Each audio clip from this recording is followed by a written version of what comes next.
yo era hasta el 31 de enero era el gerente de la operación de Transmicable. Pues es como el eje de la presentación acá. Yo preparé un pequeño PowerPoint para contarles sobre eso. Ahorita sigo en la junta, ahora paso ya a la operación de buses, que también les contaré un poco a dónde, más allá de esa operación, pues hacia dónde va la electromovilidad de Bogotá. Y bueno, si quieren, pues arrancamos por el PowerPoint y ahí vamos avanzando. Preguntas, pues cuando quieran, en cualquier momento me interrumpen con el mayor de los gustos.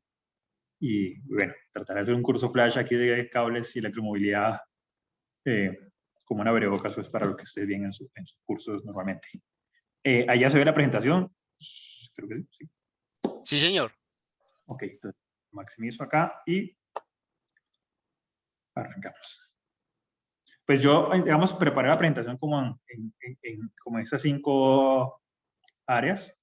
Primero, un poquito entender el tema de los antecedentes y los tipos de cable que hay y cómo eso ha evolucionado en Colombia. Ya mirar el caso particular de Transmicable.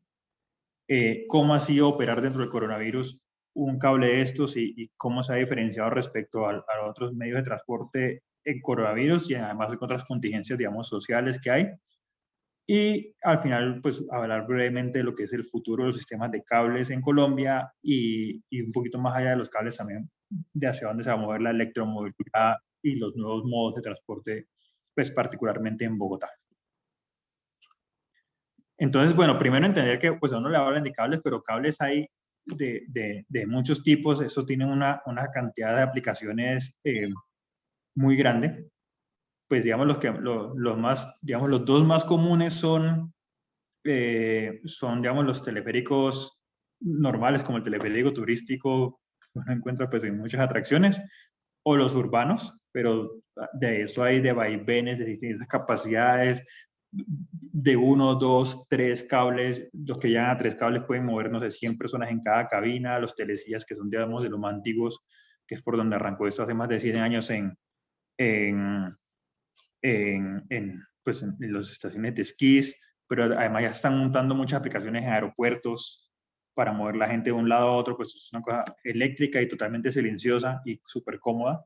Entonces también se está moviendo mucho eso y en temas de minas y, y otros transportes pues como más industriales. La gente, no sé, en Chile están poniendo uno en una mina que arranca, no sé, a nivel del mar y termina a 2000 metros de altura. O sea, hay infinidad de cosas para hacer acá, para estudiar. Digamos, ya a nivel de fabricantes, pues esto es un mercado además muy, muy, muy, muy especializado. Pues uno diría que todos los cables que ustedes en su mayoría los van a encontrar en el mundo, por lo menos el 85-90% fácilmente van a ser Doppelmayr Garaventa, es como un bloque, austriacos alemanes, el Leitner Poma, que es italianos franceses, Bartolet ya es un poquito más chiquito, que son los suizos, y ya bueno, los demás son algo muy pequeño, pero digamos todo va a estar concentrado acá. Pues digamos, para el caso de Colombia, lo que les contaría es que Doppelmayr básicamente está en Bogotá y en uno turístico en Santander, y todo lo de Medellín, Pereira, Manizales, Cali es Leitner Poma. Eso es lo que van a ver. Pero digamos, no son, pues el principio de funcionamiento es básicamente el mismo. Pues en Colombia esta no es la primera vez que se hace esto. Hace muchos años llegaron una gente por ahí, montó unos entre Manizales y Mariquita, que fue todo un ícono que operó muchísimos años, muchísimos. Aquí hay pues unas fotos de cómo era eso. Obviamente de lo que había desde época hasta ahora ha evolucionado un montón, pero digamos es una tecnología que es muy antigua. Lo que se ha hecho ahora es hacerla migrar hacia los esquemas urbanos, y que de hecho ha sido en eso Latinoamérica, pues primero Medellín, después Latinoamérica han sido como los pioneros. Y de hecho contrariamente a lo que pasa, digamos, en otros sistemas, aquí lo que ha pasado es que no sé, de Europa se exportaba hacia acá. Ahora lo que pasa es que los europeos están diciendo, oiga, es que eso es lo que necesito, esa es la única forma que yo tengo de mover gente en Marsella, no sé, que ya está muy consolidado, esa es la forma de moverlo. Entonces ya el mercado urbano de cables en Europa se está abriendo de una forma pues considerable. Lo que hay en Colombia, pues básicamente estos que están puestos aquí, Medellín, que eso sí fue para decirlo folclóricamente, el papá de los cables urbanos en el mundo. O sea, arrancaron en el 2004. Cuando ellos arrancaron, de hecho, les tocó inventarse la normatividad para que los cables pudieran operar. Antes estaba todo hecho pues básicamente para transporte terrestre y casi todo en buses. Y ha sido pues un experimento en eso. Medellín sí ha sido un pionero y ha sido un líder ahí en eso. Creo que más allá de hacer cables, por el simple hecho de hacerlo, creo que de lo más valioso que lograron ellos es lograr que el cable fuera, primero, integrado al sistema completo. O sea, no es lo mismo, y voy a ponerlo como un ejemplo muy particular, no es lo mismo hacer un cable que llega a una troncal de Transmilenio o que llega a una estación de metro y que la gente se puede transferir a otro modo de transporte, como está aquí en Bogotá o como está en Medellín, que hacer lo que hizo Manizales, que es un cable que llega a algún sitio, llega a otro sitio, pero nunca se integra con nada más. Entonces al final la gente acaba teniendo que hacer un transporte adicional con pago adicional, que cuando pues una persona, como el 80% de los que se mueven en transporte público, son digamos, de 2 salarios mínimos hacia abajo, pues de etiqueta adicional es una cosa importantísima, pues es dejar de comprar una libra de arroz, y eso pues no es fácil. Manizales, digamos, tiene esas dos líneas, una de 2 kilómetros, 2.1 kilómetros y otra de 700 metros, están desde el 2009. Básicamente el problema de ellos ha sido la integración, eso sí diría acá. Miocable de Cali, que funciona con 60 cabinas, y eso funciona pues allá en la estación de Cañaveralejo, está integrado al sistema. Megacable, que está pues ya como en las últimas etapas de construcción y puesta en marcha, y Transmicable. Yo aquí lo que resaltaría, eso sí, que para el caso de Medellín y Transmicable en Bogotá, son los que, digamos, han llevado al sistema a sus máximos niveles de integración y a sus máximas movilizaciones de pasajeros, aunque todavía pues tienen capacidad residual para mover, pero digamos son los que están por encima de 20.000 pasajeros al día. Manizales es un sistema que mueve, no sé, 5.000, 6.000 en el mejor de los escenarios, y ahorita se ha bajado pues por pandemia mucho. Miocable también es como de 4.000 o 5.000. Megacable estará en esos niveles. Entonces, digamos, uno podría decir aquí como los urbanos integrados, digamos, y los urbanos de mayor capacidad, de gran capacidad, que son los de Medellín y Bogotá. Y hay un caso que sí, o sea, sí, eso sí, o sea, si uno se pusiera a hablar de eso, solamente toca dedicar un par de clases, ni siquiera un par de clases al caso de mi teleférico en Bolivia, que eso es un sistema increíble. O sea, yo sí, allá lo he recorrido y son 10 líneas, pero lo que hicieron allá es que todo el sistema de transporte de la ciudad se articuló a través de cables, con unas conexiones además que a nivel de ingeniería civil son súper bien montadas, y todo funciona en cables. O sea, pueden estar moviendo 500.000 viajes al día, que para una ciudad como La Paz, pues es una cantidad muy importante porcentualmente en los pasajeros que mueve. Y además puede subir uno digamos, de La Paz, bajar a las zonas, pues, digamos, más de menos altura, pero subir hasta el alto, que es donde está el aeropuerto, y además hasta casi 4.000 metros de altura, y moverse súper cómodo, súper seguro y súper rápido, porque los trancones son espantosos. Pero entonces, para el que tenga el interés ahí y quiera entrar, o sea, se meten a mi teleférico y lo googlean y hay un montón de información, y es un sistema, pues, Bolivia no es líder en muchas cosas, pero en esto es un líder absoluto. Y ya pues entrando ya al caso particular de Ciudad Bolívar, pues digamos, primero a manera de contexto, pues se montó como un proyecto social. Aquí es importante tener en cuenta que eso es una diferencia sustancial con otros sistemas. La idea con Transmicable era no solo hacer un proyecto de movilidad que moviera a la gente del punto A al punto B, sino hacer todo un desarrollo social alrededor de eso, generar impacto, llevarlo a que fuera no solo como el medio de movilidad, sino además el polo de desarrollo de la zona. Entonces, por eso se escogió esa zona, que es una zona pues de bajos ingresos, con todos los problemas de asentamientos informales que puedan haber en una ciudad como estas, con problemas de seguridad como loco, con gente que pues obviamente tiene todas las faltas de oportunidades que puedan haber, dificultades sociales, y hay una cosa que a nosotros siempre nos llamaba la atención durante la época de implementación, es que la gente, sobre todo las de arriba, del barrio Paraíso, que más o menos el 50% de los pasajeros que mueve el sistema hoy en día, que ellos cuando tenían que ir a hacer, digamos, alguna vuelta a Bogotá, ellos hablaban de, vamos a Bogotá, voy a ir a Bogotá a hacer tal cosa. Y vamos a una cosa que se ha logrado con esto, es que ellos ahora son parte de Bogotá. Antes el recorrido que se demoraba en, no sé, una hora, si estaban muy, muy de buenas, pues en 45 minutos, y si hay un poquito de trancón ya se fue a una hora y media, con todos los problemas además de seguridad que eso implica, pues ahora se hacen en 13 minutos, cuando en la hora punta. Entonces eso ha cambiado el concepto y ahora no solo son parte de Bogotá, sino que hay gente, por unos desarrollos que además les contaré ahora en un momento, que antes ahora hay gente que va de otras partes de Bogotá hasta allá. Entonces ha creado todo un mejoramiento social, eso apoya, pues, eso mejora como la autoestima de las comunidades, les crea oportunidades. Ahora hay gente que está devolviéndose a vivir a las zonas como alrededor de las estaciones y esos son impactos pues súper positivos que ya mucha gente los está tomando en cuenta en los proyectos.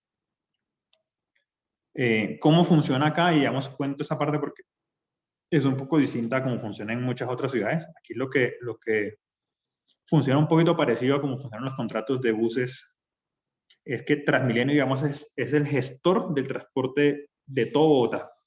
Tal vez el único contrato que no está, digamos, directamente bajo control de Transmilenio es el metro, pero digamos, sobre todo porque los primeros años es construcción pura, pero después llegará a un punto en que tendrá que ser integrado.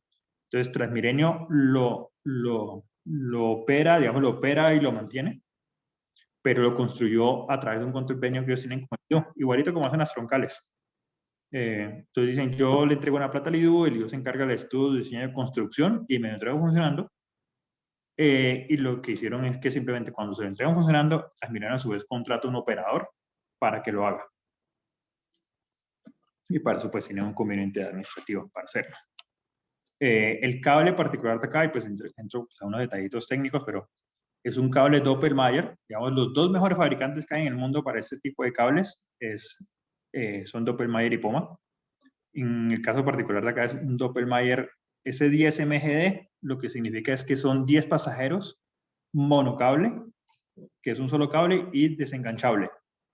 Son 163 cabinas, pero digamos, lo que realmente opera en el día a día son 160, las 3 adicionales son cabinas de reserva, con 4 estaciones, 24 pilonas, opera lunes a sábado de 4:30 a 10 y domingos de 5:30 a 9. Pues esas velocidades, digamos, en español, esos son como 19.8 kilómetros por hora y la otra es como unos 14 kilómetros por hora de 3.5.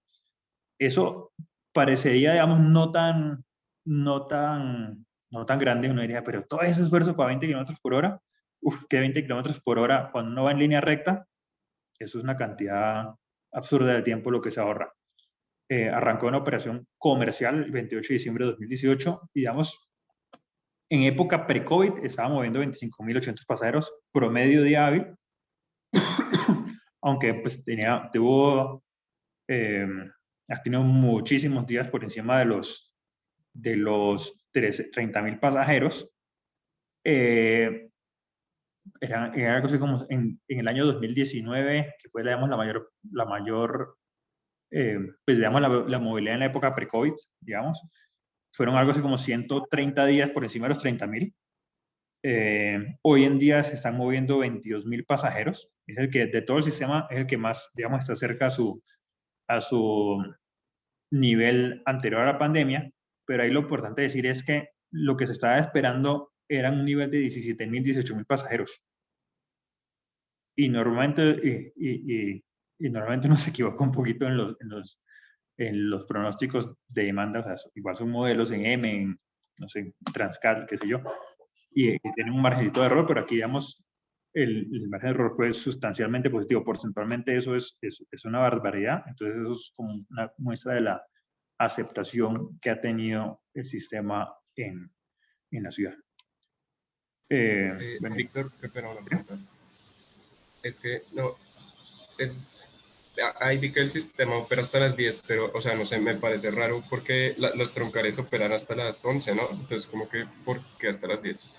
y eso ha sido todo un debate con los usuarios de la zona, pero es que básicamente el que llega, digamos, a las 10, el que no está a las 10 dentro de la estación de Transmicable, le toca irse en bus alimentador. Y básicamente el problema es que como este sistema no puede parar en todo el año, cuando yo estoy en una estación de esquí, pues opero en invierno, en verano paro el sistema y lo mantengo. Aquí resulta que uno está bajo unas exigencias de operación constantes, eso no puede parar ningún día y en algún momento toca hacer el mantenimiento. Entonces la única forma de hacer mantenimiento, o sea, la gente entra a las 10, pero uno los termina digamos, de distribuir por todas las estaciones como a las 10:30 más o menos. Se cierra el último. Y para arrancar a las 4:30, pues hay que, digamos, dejar todo preparado a las 4. Entonces la única ventana de tiempo que hay para hacer mantenimiento es entre 11 de la noche y 4 de la mañana. Es básicamente, esa es la restricción. Si uno pudiera aquí cerrar por días, como hacen, no sé, en Monserrate, creo que cerrar los lunes, algo así. Aquí no, imposible cerrar. Entonces, más sin embargo, el contrato incluye un cierre anual de 10 días, porque es que hay actividades que ya son demasiado complejas para hacer, que toca ejecutar, pues, para el sistema. O sea, una volante, pues una de las poleas gigantes, esas de 5 metros de diámetro, pues no la puedo montar en 4 horas, es imposible. Pero básicamente por la ventana de mantenimiento, ahí sí es imposible reducirlo. Bueno, estos otros datos técnicos. Realmente este cable no es tan largo, son solo 3.25 kilómetros y el desnivel no es tanto. Lo que pasa es que la geografía a lo largo del desnivel es la que es súper complicada. Son 4 estaciones. Hay una que es Manitas, la que está en la mitad, que es la que maneja todo digamos, el sistema motriz normal, y en los extremos uno lo que tiene son las estaciones motrices de respaldo. Entonces, si por alguna razón, no sé, falló por algo en el sistema, él tiene unas estaciones motrices que se activan en los extremos para poder evacuar, y si todo falla además, pues hay un motor diésel que puede por lo menos evacuar el sistema, no a alta velocidad, pero lo evacúa. Así más o menos funciona. El cable realmente son 2 cables, porque digamos la estación motriz que está en Manitas, que es como la tercera estación, tiene un cable hacia arriba y otro cable hacia abajo, que eso además le mete una complejidad técnica, que es que tengo que tener 2 cables de distinta longitud circulando al mismo tiempo y con 2 desgastes distintos, pero bueno, eso es más o menos lo que se hace. Y bueno, él funciona 5.5, pero cuando entre a la estación, obviamente, pues hay que disminuirle la velocidad para que la gente pueda entrar, sino pues obviamente se caerían. Esto, digamos, que es interesante de estos cables, que eso es un sistema, pues yo lo llamo más que un sistema de transporte con una infraestructura, eso es alrededor, eso es un proyecto de infraestructura social con una cantidad de tecnología absurda, porque uno puede casi que manejar ese sistema y tener la información en un celular o en una tablet. Todo es eléctrico y pues, digamos, simplemente tiene un componente de movilidad.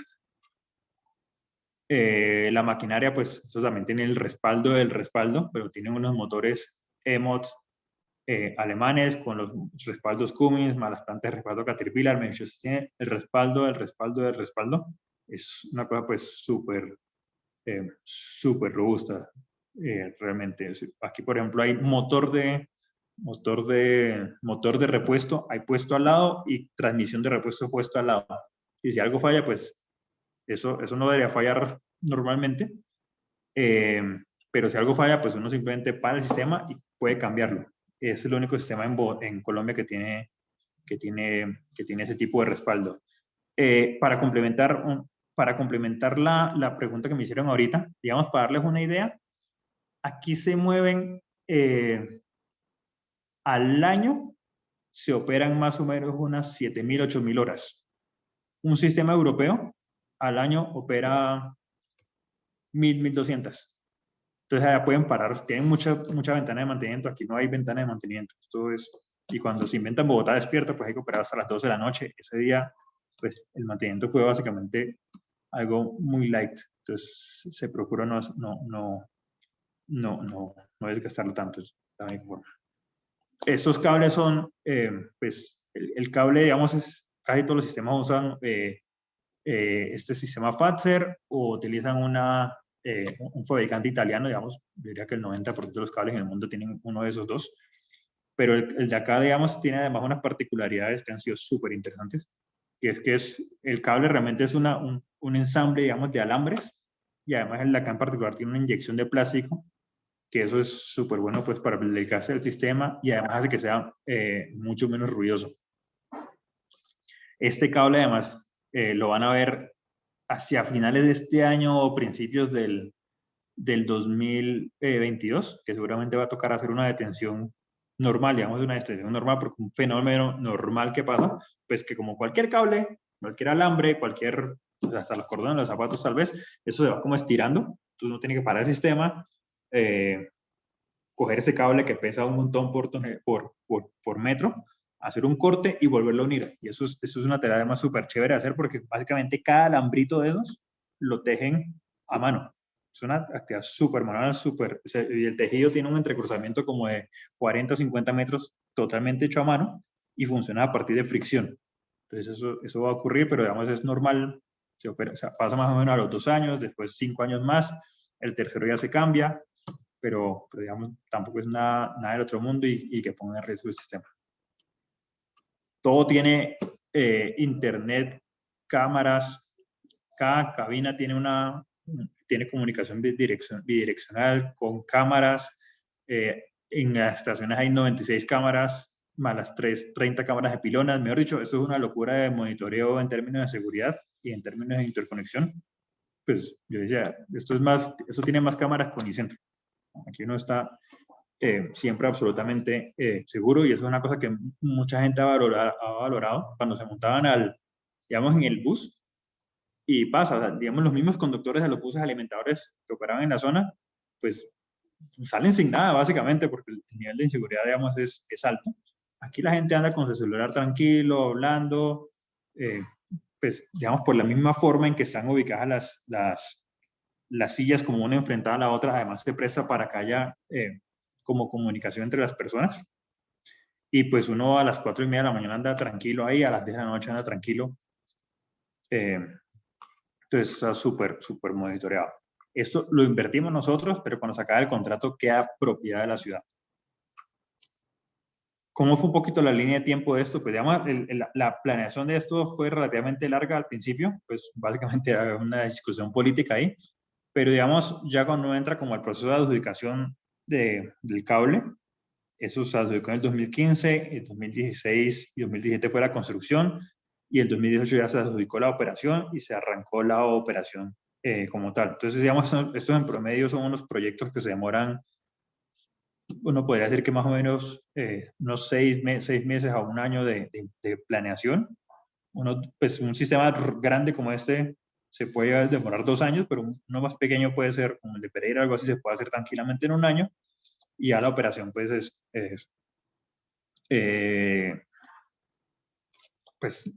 se hace ya pues por el tiempo que sea. Un sistema de esos puede durar tranquilamente 30 años, a diferencia de los buses que por ejemplo tienen una vida útil máxima legal de 30 años, pues aquí son de 20 años, pero si los buses son 20 años, aquí pues se planea para 30.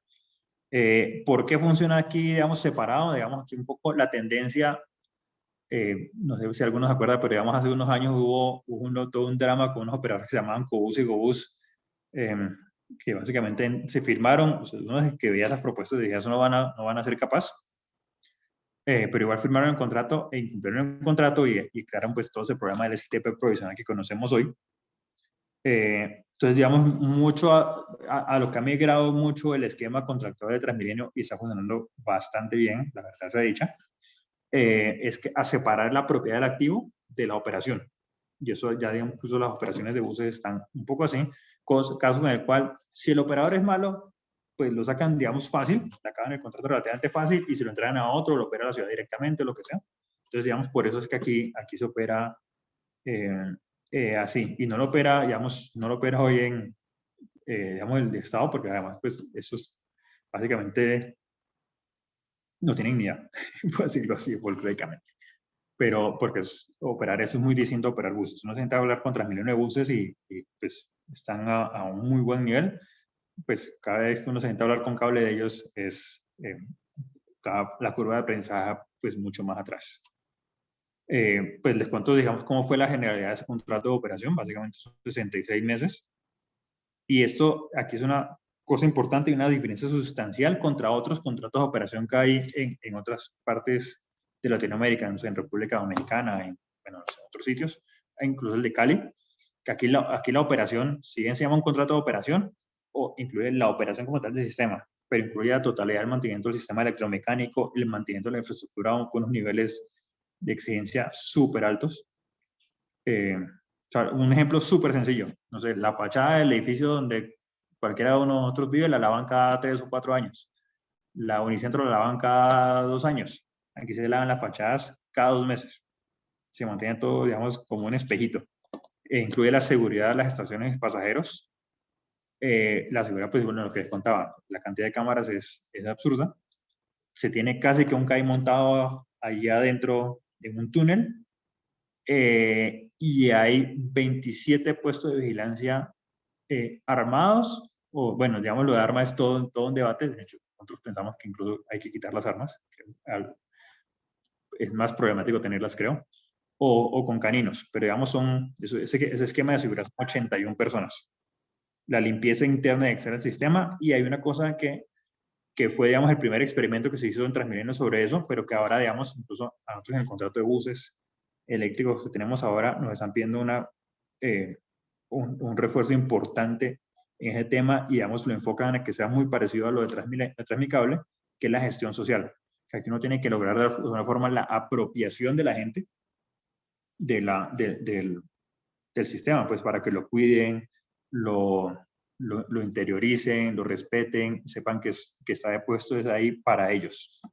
Y esto lo opera pues un consorcio que es 50% Fanaca y 50% Transdev. Pues Transdev es un operador muy importante en el mundo, que opera 14 modos de transporte, dicho está en muchos países, 18 países, pues para ser exactos, se operan más o menos 40.000 vehículos, tranvías, trenes, ferries. Los ferries en Australia son de Transdev, metros, digamos, pero dentro de todo eso es un mallado de transportes, unos operadores grandes de Francia y con una presencia importante en Estados Unidos, Australia. Bueno, el primer teleférico urbano que hay es este, y lo que se ha vuelto súper importante para Transdev, porque lo que les dice ahorita, en Europa están empezando a aparecer las operaciones de transporte urbano en cable, digamos, de todo ese entramado de operadores europeos, es el único que realmente ha operado cables urbanos. Entonces, se opera carros autónomos, aeropuertos. Bueno, es una locura de empresa, realmente. Un poquito las cifras detrás de... Pues, si esto fuera aquí, creo que la única empresa más grande sería Terpel y Ecopetrol, si estuviera en Colombia. Y Fanaca, pues, que es un grupo industrial colombiano de hace pues, 60 años, que está en varios sectores. Es muy bajo perfil, porque digamos, los socios es una empresa familiar básicamente que le gusta mantener mucho bajo perfil. Hace un poquito montar una página de internet. Pero digamos, lo importante decir sobre eso es que pues, digamos, hay un grupo sólido y responsable detrás. Y pues, digamos, dentro del grupo de empresas de Transdev está un operador que se llama Compañía de los Alpes, que es uno de los operadores de teleféricos más grandes que hay en Europa. Y además, pues, digamos, ¿de dónde viene su experiencia? Porque pues llevan 30 años y ellos operan en estaciones de esquí, y dentro de sus estaciones de esquí están repletos de cables. Entonces, eso es como lo que no, toda la transferencia tecnológica, digamos, para poder operar esto con personal local, pues no la hicieron ellos. La recepción y el entrenamiento, muy buena parte del entrenamiento fue con ellos. Entonces, pues creo que montamos aquí algo competitivo de cara a la ciudad. Algunas cifras, pues digamos, lo que les contaba, bueno, son 163 cabinas con 4 estaciones. Esto, digamos, tiene un reconocimiento importante del Banco Mundial, no solo por la movilidad, sino por toda la transformación social que ha involucrado ahí. Es el único, digamos, que ha logrado a nivel, obviamente aquí, digamos, el esquema es distinto, pero nosotros, digamos, en Green Mobile, que quisiéramos llegar a un balance como estos, tener una empresa que es casi que 50-50% entre hombres y mujeres. Y por tanto, en todo caso, decir que a nivel directivo, digamos, se miran todos los directores y gerentes, eso sí, hay de hecho son como 60% mujeres, 40% hombres. Y bueno, se ha vuelto pues un referente en el esquema de contratación para ese tipo de sistemas en Latinoamérica. De hecho, por eso el Banco Mundial haciendo un estudio sobre eso, porque la idea es como que el resto de los países, no sé, los que están montando en Lima, en Ecuador, eso, pues operen un poco más como opera acá. Eso le facilita además la vida bastante al Banco Mundial para financiar las ciudades en eso. ¿Qué son los aciertos? Pues principales, diría yo, dentro de los muchos.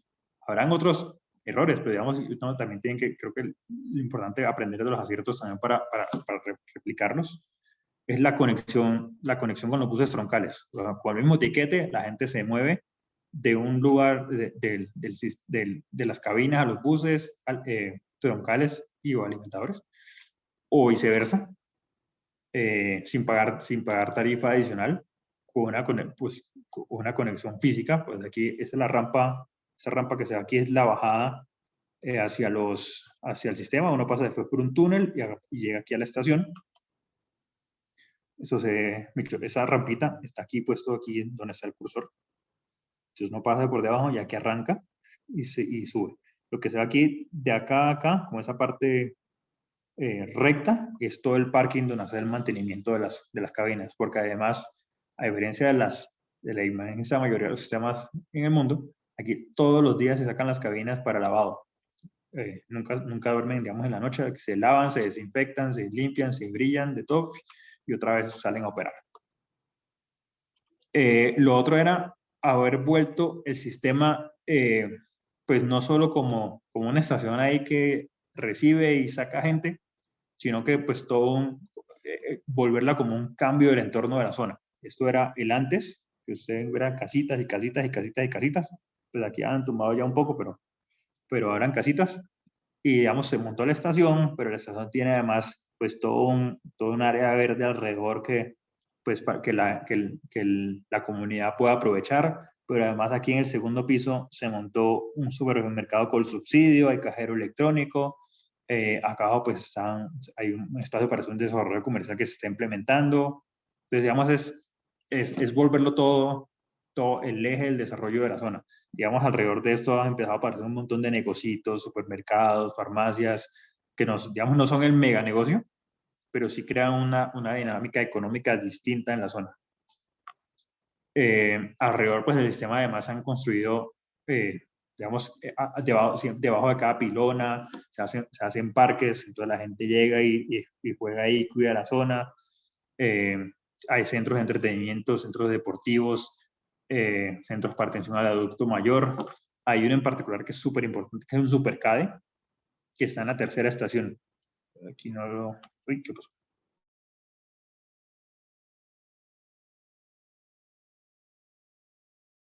Que antes la gente de Ciudad Bolívar tenía, no sé, voy a decir cualquier cosa, tengo que ir a pagar el impuesto predial o hacer reclamo en el impuesto predial. Bueno, lo que sea, me toca irme hasta la 30 con 26 y después devolverme.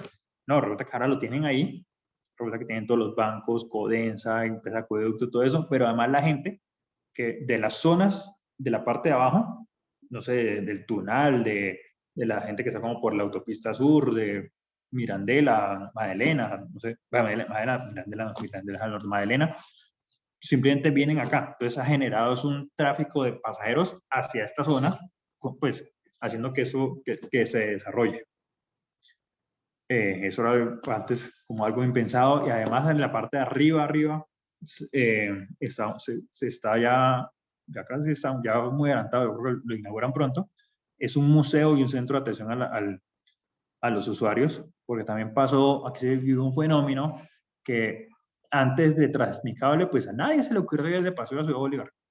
Y ahora lo que pasó, nosotros en el 2019 alcanzamos a recibir más o menos 18.000 visitantes que iban a hacer turismo.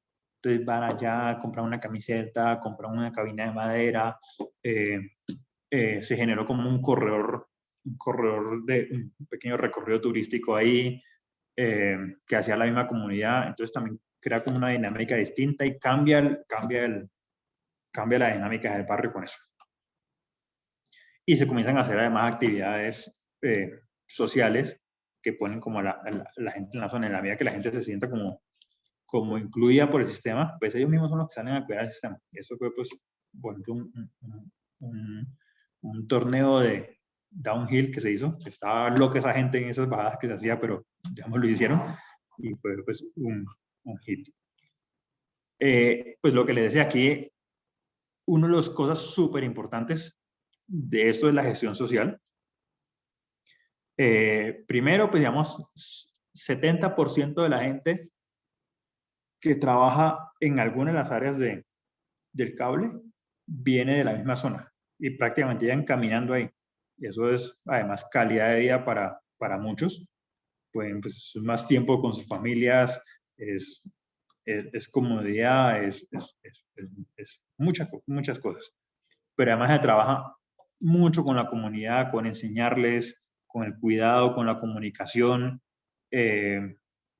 pues de enseñarles más que, un poquito más que evitar que se manifiesten, aquí lo que se trata de hacer es enseñarlos las formas correctas de manifestarse, desde enseñarles a escribir un derecho de petición, a escribir una acción de tutela, explicarles cómo funciona el Estado, entonces para que, no sé, es un ejemplo absurdo, pero que una queja de un tema de agua, pues no se la pongan a Codensa, cosas así. Traer a los actores como la alcaldía local, o sea, todos para que se integren ahí, súper importante.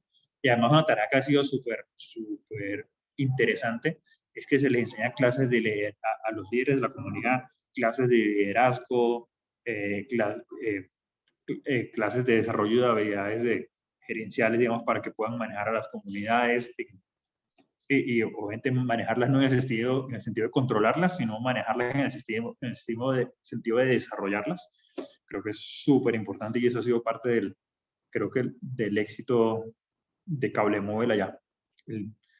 El poder crear esos lazos con la comunidad. Pues se hacen actividades, juegos, hasta matrimonios han hecho allá, pues y el matrimonio era un matrimonio masivo que hicimos, entonces la gente entraba, las novias entraban a la cabina, en Juan Pablo II, daban una vuelta por el sistema, volvían a subir, se volvían a bajar y llegaban a la iglesia. Eso fue precioso para sacar un libro de García Márquez, pero era, digamos, una muestra como del impacto positivo de lo que representa para la gente ahí.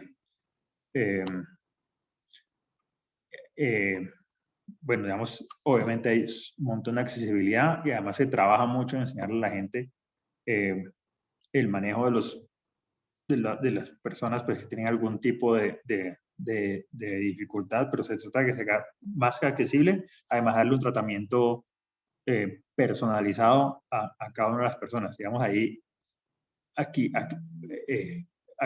es muy difícil lograrlo en buses, pero aquí casi que muchas de las personas que se mueven casi que se pueden saludar por el nombre, que la gente las saluda por el nombre. Los auxiliares de embarque los conocen por nombre y eso crea pues uno debería llegar en otros sistemas a esos niveles. Cuando uno mueve 5 millones de pasajeros, pues no es tan fácil, pero hacia eso podremos llegar y pues digamos la tecnología permite avanzar mucho en eso. Se trabaja pues mucho en responsabilidad social, pues ese equipo de gestión social pues son 23 personas. Es una barbaridad. Para darles una idea, en una operación de las antiguas de buses, que pueden tener además 900 buses, la persona de gestión social es una, dos pues y mucho, que son 22 y que se dedican a hacer. Entonces vamos a, antes la gente de la comunidad hacía grafitis, no, vamos a hacer un mural, pues digamos, creado por todos, escogemos entre todos, lo pintamos entre todos, para mejorar el barrio. Y digamos, todo eso, nosotros al día, pues yo siempre pongo este ejemplo, pero eso lo vimos reflejado cuando fue ese paro y ese caos de noviembre de 2019, que esto era Bogotá, era una locura. Pues nosotros allá estábamos en el caos máximo porque decíamos, Dios, esto el sistema es súper vulnerable. O sea, nosotros nos tiran una piedra y la ponen en un sensor exacto, no, pues salimos de circulación 3 meses. Y hubo un momento incluso que se robaron un bus, lo estrellaron contra un supermercado Ara, y acá llevaba como una semana inaugurado un supermercado con subsidio que tenemos ahí. Eh, Iban por ese, pues cerramos el sistema, guardamos cabinas, eh, y le dijimos a la comunidad, ve, va a pasar esto. Y lo que nos dieron fue, no, tranquilos, un momentico. Me dicho, hablamos en media hora. Y en media hora fue que la comunidad salió a rodear la estación de Juan Pablo II, donde estaba el Colsubsidio, y, y no pasó nada. Digamos, eso fue, nosotros pues ese día estuvimos pues súper contentos. Me acuerdo que los de Colsubsidio estaban en pánico. En esa época ni siquiera conseguían gente de Colsubsidio que quisiera trabajar en ese porque lo veían como una cosa terrible, pero digamos, eso ha comenzado a cambiar. Hay una estación, además, incluso no la había mencionado antes, donde se montó un auditorio que le caben 250 personas con pantallas gigantes, con sonido, con cocinas, sillas, o sea, súper bien montado, y eso se le presta a la comunidad gratis. Lo único es que pues lo entregan limpio y lo reciben limpio, y tienen que entregarlo pues todo como se lo entregó, pero eso es parte, digamos, de las cosas que ellos pueden usar del sistema. Entonces el sistema es mucho más que solamente mover del punto A al punto B. Pues, ¿qué aciertos ha tenido esta estructura? Pues, digamos, una cosa aquí es que ha sido un hit, cuando uno se sienta con otros operadores de cable y dicen, ustedes están locos, pero la verdad se logró hacer. La curva, pues, digamos, no fue fácil lograrlo hacer, pero se montó.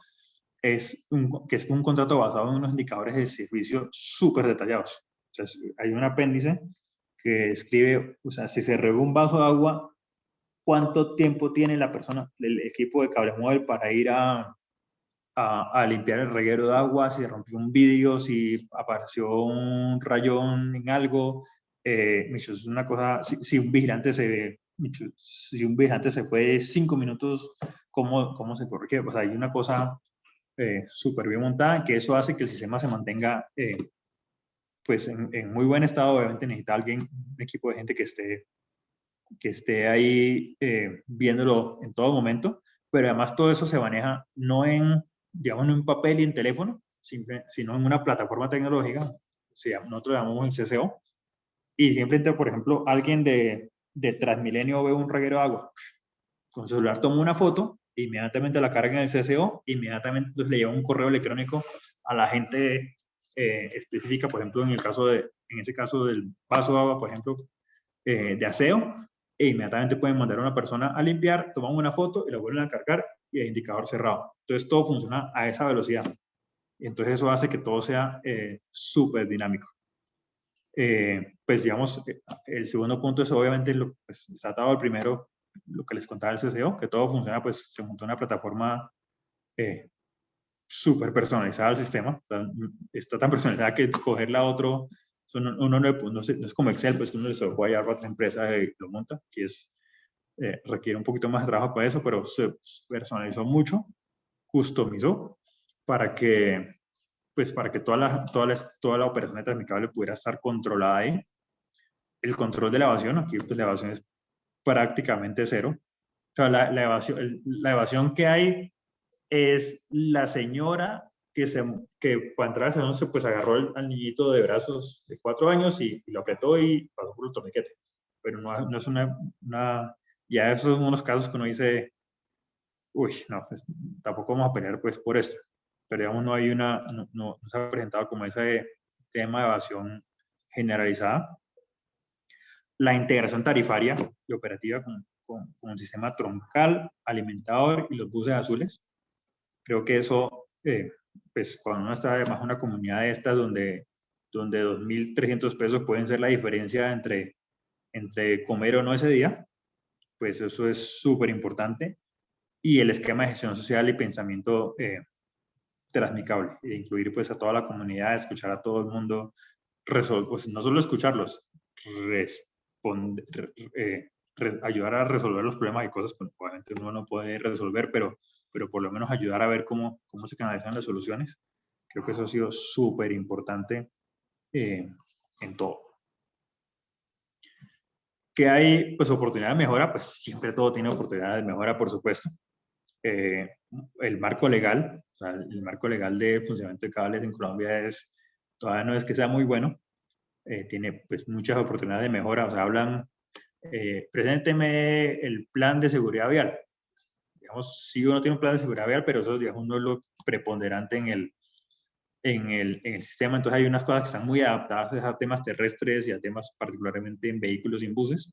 Entonces, eso hay que trabajar un montón.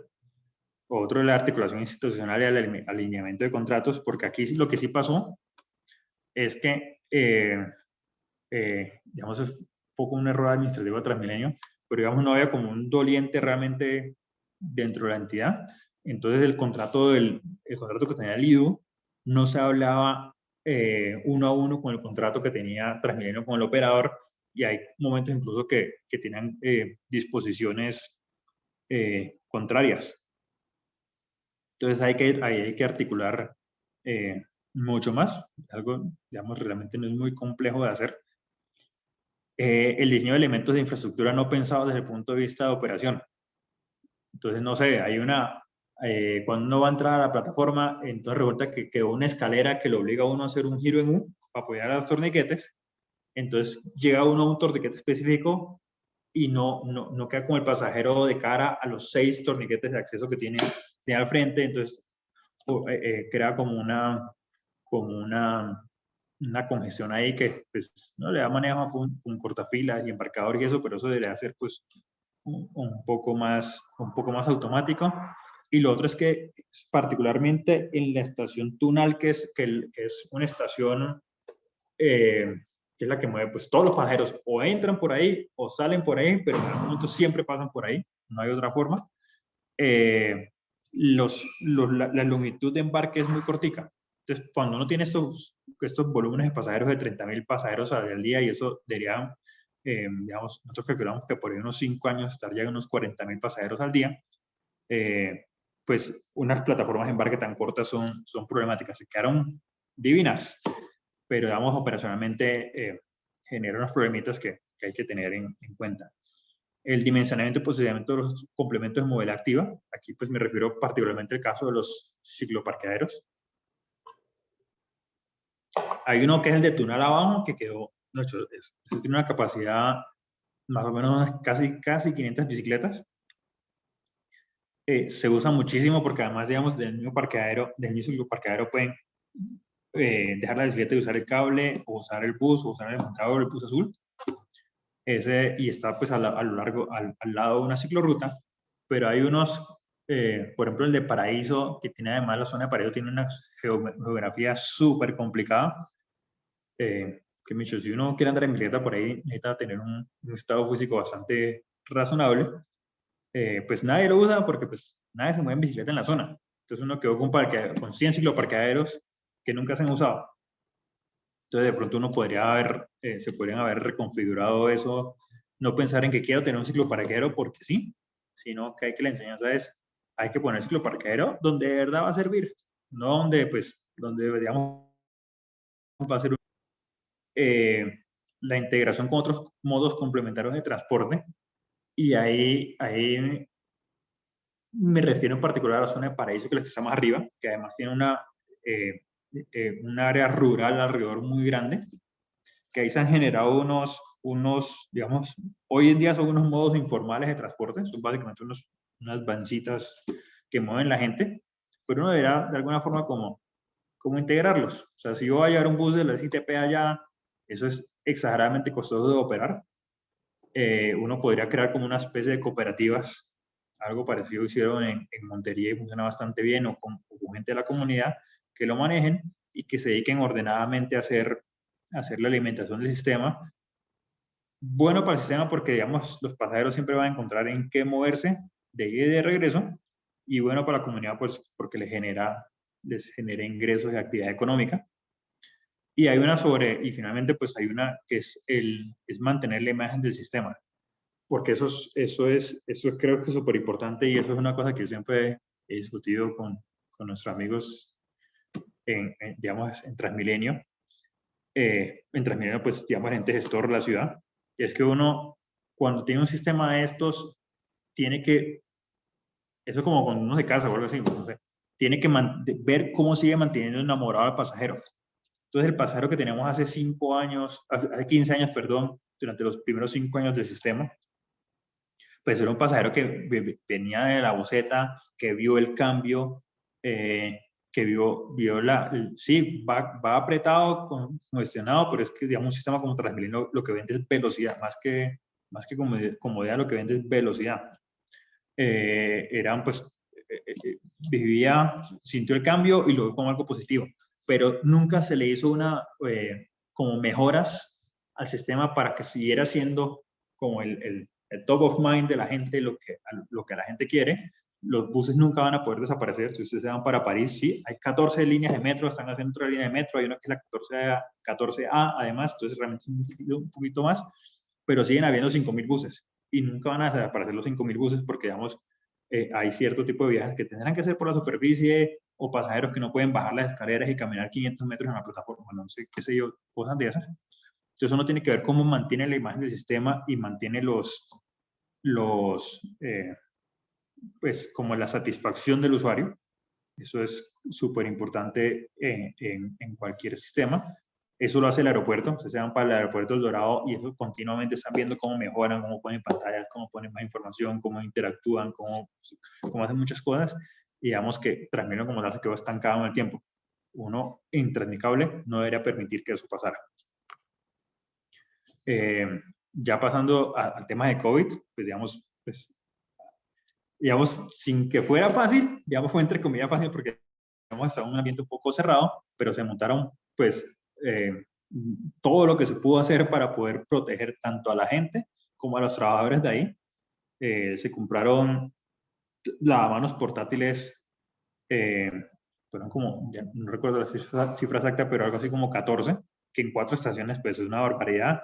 Se hacen desinfecciones, 3 desinfecciones diarias a las cabinas, una a las 11 de la mañana, otra a las 3 de la tarde, y la desinfección nocturna, que está como un sistema de vaporización que además cuando está fuera, digamos, de hora de desinfectar cabinas, pues están pasando por todas las oficinas, kit de aseo, se apoyó a la comunidad con mercados, distribuyeron algo así como 6.000 mercados en la comunidad, y fue, digamos, el primer sistema de transporte en Colombia que logró tener una certificación de operaciones bioseguras emitida por Icontec. Ya después comenzaron a aparecer la de los aeropuertos y ya mucha gente, pero digamos fue el primero que se lanzó a esa. En ese momento, o sea, yo me acuerdo que en ese momento salió la resolución 666 y la 677 del Ministerio de Salud, y eso era una locura porque eran tan largas esas resoluciones que uno era, Dios, si yo será que sí estoy cumpliendo o no estoy cumpliendo. Y más allá de eso, pues este transporte público, eso no se detiene y había que garantizar que la gente que estuviera trabajando ahí estuviera pues cuidada. Finalmente, pues estaban, pues, o sea, si uno no diga que la primera línea de atención pues son los médicos, las enfermeras, la gente de cuidados intensivos, todo eso, pero pues la gente también, las enfermeras, médicos, no sé, la gente que trabaja en los hospitales, de alguna forma tiene que llegar a sus trabajos.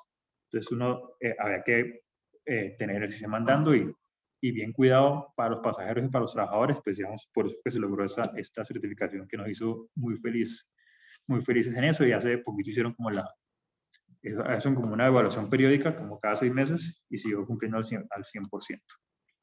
Eso un poquito, son un par de pantallazos de las plataformas que están para manejar la información. Uno básicamente minuto a minuto, bueno, la de la derecha se actualiza cada 30 minutos. Va viendo todos los indicadores de cómo está comportándose el sistema, y aquí está todo, desde las cartas hasta los planes de mantenimiento, los indicadores, las fallas, el registro, si en algún momento un pedazo de la inyección de plástico, ¿qué ha pasado? Se salió un pedacito de 1 centímetro de la inyección de plástico y bloqueó los sensores del sistema y lo detuvo, y entonces ahí están los registros de cómo se identificó, la foto, el momento, todo queda ahí. Entonces ahí está el histórico de todo, y entonces pues, es muy fácil tomar decisiones en tiempo real para poder corregir. Esto tiene además radares, tiene un radar que no mucha gente en Colombia lo tiene, pues además de los normales de viento, porque el sistema se detiene cuando llega a ciertos niveles de viento, porque pues empieza a ser como peligroso por el movimiento de las cabinas, pero eso pues se necesita un viento bastante fuerte. Tiene además sensores de tormenta. Eso es, digamos, por ahí en octubre hay una época que eso todos los días se detiene, pues son detenciones de unos 20 o 30 minutos, porque hay unos radares que detectan cuando viene tormenta eléctrica, porque más que realmente el problema no es la lluvia, sino ahí y estoy viendo, no pasa absolutamente nada. Pero hay momentos en que en el aire se genera pues una carga eléctrica, y eso sí puede afectar la seguridad del sistema. Entonces, cuando hay sensores que registran eso, y todo eso va quedando aquí registrado. Cruzamos la velocidad del sistema contra la velocidad real para ver qué está pasando. Siempre se busca que este indicador en particular de cumplimiento de la velocidad siempre esté al 99% o superior, porque además eso pues es función directa la disponibilidad del sistema es función directa de esto. Entonces, la idea es que siempre sea el 99, por encima del 99. Cuando Transmilenio lo califica, realmente lo pone como al 99.5, pero es porque ellos tienen en cuenta las reducciones de velocidad. Cuando llega una señora con un coche o un señor en silla de ruedas, pues uno baja la velocidad para que se pueda montar. Entonces esa reducción de velocidad la toma como una indisponibilidad, pero eso pues realmente no es una indisponibilidad. Eso es una cosa súper importante también de esto.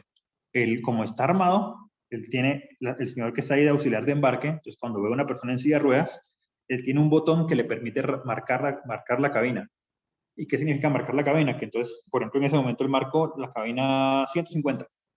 Y con ese marcado hace que la cabina, cuando llega a la siguiente estación, el auxiliar de embarque de la siguiente sepa que en la 150 viene una persona con una dificultad de movilidad. Entonces eso permite atender más personalizadamente a los usuarios. Y pues obviamente se lleva registro de todo aquí, lo que va pasando en el sistema, los indicadores de infraestructura, de vigilancia, de aseo, de todo. Entonces, en la medida que uno tenga, eso es casi que una compañía de tecnología que tiene además unas cabinas que se mueven. Ya aquí también, digamos, se ha venido desarrollando la mano de obra que es capaz de hacer todas las intervenciones grandes que requiere el sistema. Eso requiere pues mucho mantenimiento, pero además el mantenimiento es complejo de hacer. O sea, no sé si aquí lo alcanzan a ver bien, pero eso uno tiene que levantar una polea un conjunto de poleas de estos para desarmarlo. Pues uno tiene que subir una grúa. Esta grúa tiene un brazo más o menos de unos 70 metros de altura, pero además eso toca hacerlo en el intervalo en que hablábamos ahorita de 11 a 4. Pues cuando hay que hacer ese tipo de intervenciones que despoleas, se hacen no de 11 a 4, pero sí de 10 a 5. Entonces uno toca montar toda una logística para poderlo hacer, pero eso es además una grúa que tiene que levantar 60 toneladas, pero además yo tengo que montar a esta gente con un entrenamiento de alturas muy importante. Ahí se montó de hecho una escuela de alturas dentro del cable para poder hacer que las alturas no fueran un trabajo de pues un entrenamiento de una vez al año, sino que fuera un trabajo permanente. Y de hecho todos los gerentes, todos los directores tienen curso de entrenamiento en alturas para que entiendan, más que para hacerlo, porque digamos no se suben digamos en el día a día, pero para que entiendan muy bien el riesgo en el que están incurriendo los técnicos que están arriba, y pues lo puedan gestionar mucho mejor. Y eso pues ocurre a las 12 de la noche, a 7 grados de temperatura. Entonces hacerlo no es fácil, pero pero digamos ya todo ese desarrollo se ha montado toda una escuela adentro para poderlos hacer y que en el futuro, pues digamos, todos los mantenimientos pesados se pueden hacer ahí.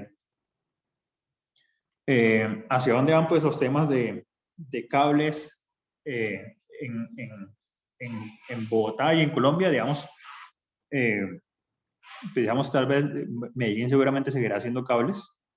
Tendrá que además entrar en un proceso de reconstrucción de los más antiguos, porque pues la primera línea es de 2004-2005. Cali también tiene que entrar a un overhaul, pero digamos en el caso particular de Bogotá, pues digamos vendrán los cables de San Cristóbal, que básicamente será algo, una especie de copy-paste de Transmicable Ciudad Bolívar. Y digo como una especie porque es que esto no es que sea un copy-paste directo, o sea, uno tiene que personalizarlo mucho para que realmente sea exitoso. Usaquén y San Rafael, digamos, esos son los cables que entrarán pronto en la ciudad, particularmente el de San Cristóbal, pues ya está en etapa como en la mitad de la etapa de actualización de diseños, y ya hacia final de año se está contratando la construcción, con lo cual en finales de 2023 esto debería estar ya en operación. Los demás pues llevan unos 6 o 8 meses de rezago, pero ahí van. Y digamos, y el otro lado que estamos relacionado con cables por el tema eléctrico es el crecimiento de la electromovilidad en Bogotá, que las cifras que se están invirtiendo aquí en hacer que la flota eléctrica crezca son sustanciales. Pues el año pasado se contrataron, pues entre la flota que se contrataron en el 2019 y 2020, se han contratado casi 1.300 buses eléctricos, con lo cual, digamos, en el futuro cercano, y en ese futuro cercano pues me refiero a marzo de 2022, ahora esos 1.300 buses estarán en funcionamiento y eso van a ser más o menos como un 16% de la flota de la flota de todo el sistema de transporte de Bogotá, sería eléctrica. Eso le contaba un poquito a Luis ahorita antes de arrancar esta presentación, pues es un cambio sustancial. No solo porque de cara a los pasajeros, pues van a ser unos buses pues mucho más cómodos, sin ruido, nuevos. De cara a los conductores pues van a tener unas comodidades de trabajo, pues una mejora sustancial en eso. De cara a la ciudad además, pues ante la plata que se iba para el Golfo de México, para ExxonMobil, pues porque por la venta del diésel, pues ahora se queda en Codensa, y Codensa es 51% de la ciudad de Bogotá. Entonces los dividendos van ahí, entonces todo se puede volver inversión social. Obviamente pues va a haber una disminución también importante de las emisiones contaminantes, pero esto implica repensar totalmente la operación, no solo por las restricciones de capacidad de autonomía que uno tiene, pues con un diésel uno puede recorrer, no sé, 600, 700 kilómetros, sino porque además, pues, si yo iba a arrancar una operación de buses, pues con tal que el bus me llegara, yo podía arrancar en cualquier finca, básicamente, y con un tanque de diésel y lavando de alguna forma y listo. Aquí resulta que uno está en el patio, por ejemplo, que estamos montando nosotros, toca montar una infraestructura que equivale como a montar energía para 15.000 casas. Es como montar 15.000 casas por 4 personas, como montar una infraestructura como para unas pequeñas ciudades de 60.000 habitantes. Pero además la forma de operar es totalmente distinta. La interacción, pues toca montar subestaciones, cargadores, hacer una conexión eléctrica, pues a unas subestaciones que están por a 3 o 4 kilómetros. Lavar los buses es distinto. No es lo mismo lavar un bus común y corriente que lavar un bus de eso que está conectado además a una manguera de carga de 150 kilovatios. Pero eso también crea pues muchas cosas, muchas oportunidades que uno puede tener en energías renovables, no sé, en crecimiento de la zona. Entonces hacia eso pues va a migrar pronto, y eso además pues va a ser parte de la curva de aprendizaje de la ciudad de cara a los proyectos férreos. Finalmente del férreo lo que va a hacer es pues montar una infraestructura como esta de buses, pero pues obviamente un poco más grande, y el metro pues pues bueno, nosotros, esto es grande, pero esta energía es la que consume el metro en una sola estación. Entonces, pero pues son como los pinitos de cómo hacer eso. El 21 de noviembre, pues les podré contar cómo nos fue. Pero bueno, digamos, hacia se mueve. Lo fósil tenderá a desaparecer. Y digamos, ya como para terminar, lo importante de ese crecimiento de la electromovilidad, como lo vemos nosotros, es que lo que estamos haciendo es lo que en el futuro van a tener que hacer todos los actores de la movilidad en las zonas urbanas, por lo menos. Porque en 5 años a Coca-Cola no le van a dejar entrar al centro de la ciudad en un camión diésel. A Bavaria le va a pasar lo mismo. De hecho, ya estaban tratando por ahí de integrarse. El camión de basura no puede tener que hacer como en Madrid, que son eléctricos. Entonces, todo el mundo tendrá que montar infraestructuras como esta. Entonces, aquí también se está generando como un polo de desarrollo importante.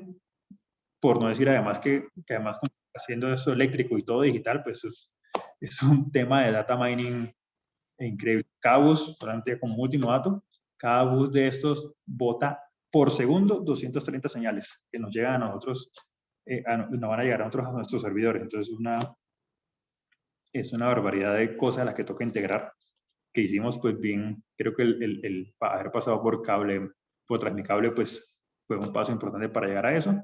Y bueno, los cables seguirán también creciendo porque son desarrollo para las comunidades aquí en Bogotá, pero pues en muchas partes. Y bueno, aquí tengo un pequeño videito que al principio muestra como toda la fase de construcción y digamos, como para que vean un poquito visualmente, tengan un poquito más la sensación de qué era, qué es lo que tengo que hacer para que funcione el sonido. Le toca cuando comparte, Víctor, cuando tenga la pantalla de compartir. Debería correr con sonido. Ahí sí. va. Correcto.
listo. Y eso fue como un curso así, flash de cables en Bogotá.